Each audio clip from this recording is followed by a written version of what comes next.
السلام علیکم ورحمۃ اللہ وبرکاتہ۔ میرے پیارے اسلامی بھائیوں، آج ہمارے ایک دوست نے ایک ایسا سوال کیا ہے کہ ہمارے بہت سارے اسلامی بھائی یہ سوال کرنے میں وہ شرماتے ہیں، حالانکہ ان کی زندگی کا معاملہ ہوتا ہے اور وہ اس چیز کو پوچھنے میں بہت ہی زیادہ شرم محسوس کرتے ہیں۔ میرے پیارے اسلامی بھائیوں، ہمارے آج ایک دوست نے یہ سوال کیا اور میں نے اس پر بہت ہی زیادہ تفتیش کی اور میں نے جسمانی اور روحانی دونوں علاج جو ہے اس کے لیے تلاش کیا، تو مجھے ایک ہمارے دوست ہیں ڈاکٹر مظفر صاحب قبلہ، انہوں نے بھی اس کا علاج بتایا، اور میں نے جب قرآن اور حدیث کی طرف رجوع کی تو وہاں پہ بھی ایک مجرب وظیفہ ملا۔ اب میں آپ کو بتاتا چلوں کہ وہ سوال کیا ہے، جیسا کہ آپ تھمبنیل پر بھی پڑھ چکے ہوں گے۔ آج ہمارے دوست نے یہ سوال پوچھ کر کے بہت سارے اسلامی بھائیوں کا مسئلہ حل کر دیا۔ میرے پیارے اسلامی بھائیوں، وہ سوال یہ ہے کہ نائٹ فال جو ہوتا ہے تو اس کا علاج کیا ہے؟ مطلب رات میں سوتے وقت احتلام ہو جائے اور احتلام ہو جانے کے بعد فجر کی نماز میں دیری ہو جاتی ہے، بہت سارے لوگوں کی فجر کی نماز چھوٹ جاتی ہیں۔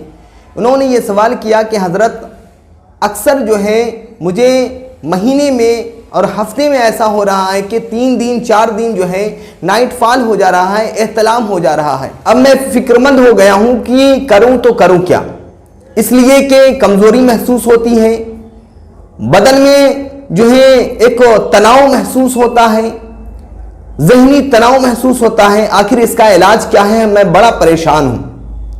میرے پیارے اسلامی بھائیوں، آج میں بہت سارے وظیفے اور جسمانی اور روحانی علاج بتاؤں گا، لہٰذا آپ اس ویڈیو میں لاسٹ تک بنے رہیں۔ میرے پیارے اسلامی بھائیوں، سب سے پہلے میں آپ کو ایک کنفیوژن دور کرتا چلوں۔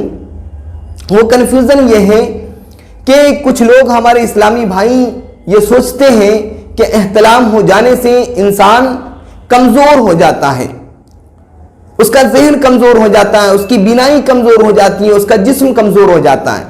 تو ایسا نہیں ہے۔ ڈاکٹر مظفر صاحب قبلہ نے بتایا کہ ایسا نہیں ہے، اس کا جسم کمزور نہیں ہوتا ہے، بلکہ وقتی طور پر کچھ کمزوری وہ محسوس کرتا ہے۔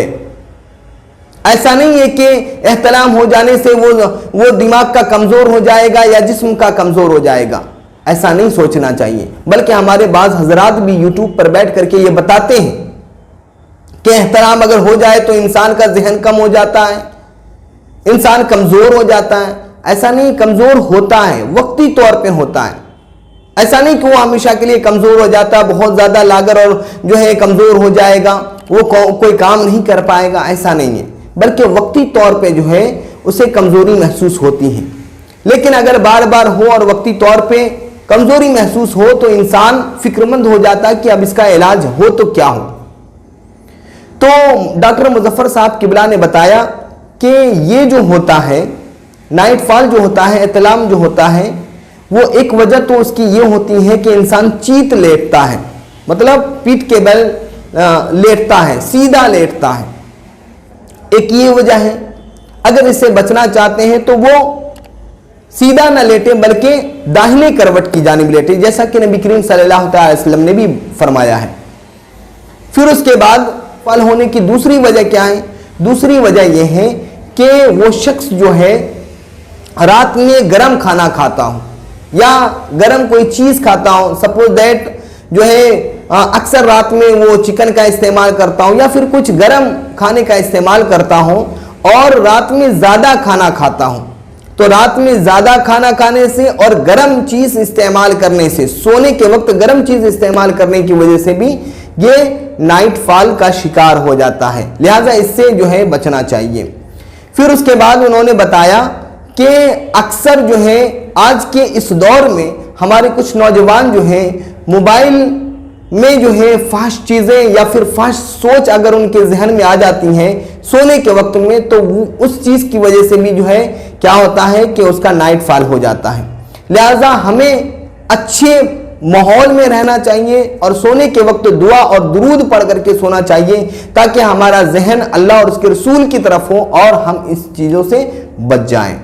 پھر اس کے بعد اب رہی بات روحانی علاج کی کہ روحانی علاج کیا ہے، تو سب سے پہلی بات تو یہ کہ ایک وظیفہ، ایک علاج تو یہ ہے کہ جب آپ سوئیں تو سونے سے پہلے عمر عین میم را لکھ لیں، مطلب عین میم را اس طریقے سے لکھیں کہ آپ کی جو نابھی کی جگہ ہے وہ نابھی کی جگہ جو ہے وہ میم بن جائے، مطلب عین پہلے لکھیں پھر اس کے بعد میم لکھیں، اور میم جو آپ لکھیں تو وہ نابھی کی پوری جگہ کو گھیر لیں، پھر اس کے بعد را لکھیں۔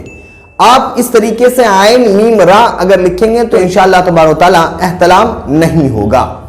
پھر اس کے بعد دوسرا وظیفہ یہ ہے کہ سورہ طارق کی تلاوت کریں سونے سے پہلے باوضو ہو جائیں، اور باوضو ہو جانے کے بعد بستر پہ آپ قرآن شریف میں پڑھ لیں یا پھر موبائل میں ہو تو قرآن شریف موبائل میں پڑھ لیں، سورہ طارق پڑھ کر کے آپ سوئیں، انشاءاللہ تبارک و تعالیٰ احتلام نہیں ہوگا۔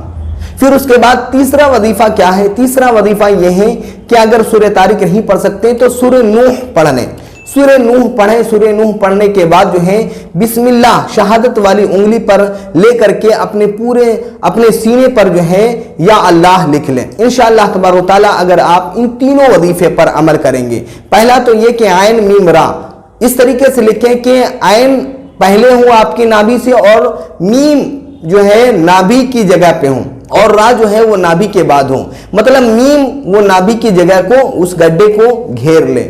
پہلا وظیفہ یہ ہے۔ دوسرا وظیفہ یہ ہے کہ سورہ طارق کی تلاوت کریں باوضو ہو کر کے، اول آخر درشی پڑھیں، اور تیسرا وظیفہ یہ ہے کہ سورہ نوح کی تلاوت کریں سونے سے پہلے، چاہے دن میں سوئیں چاہے رات میں سوئیں، سونے سے پہلے اول آخر درشی پڑھیں اور باوضو ہو کر کے سورہ نوح کی تلاوت کریں۔ انشاءاللہ تبارک و تعالیٰ اس چیز سے جو ہے سبکدوشی ملے گی، اور اگر آپ کے بھی کوئی مسائل ہیں تو آپ ضرور سوال کریں، انشاءاللہ تبارک و تعالیٰ معقول جواب دیا جائے گا۔ السلام علیکم ورحمۃ اللہ وبرکاتہ۔